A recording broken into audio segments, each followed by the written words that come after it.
بسم الله الرحمن الرحیم.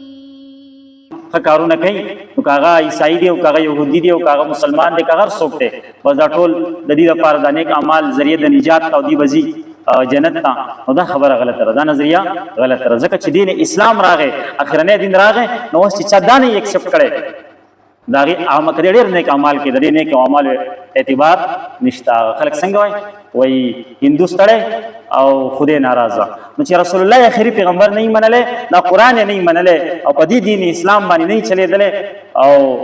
ځان د دې تابع کړي نه نو د دې اعمال نه قبلي او د دې اعمال ها البته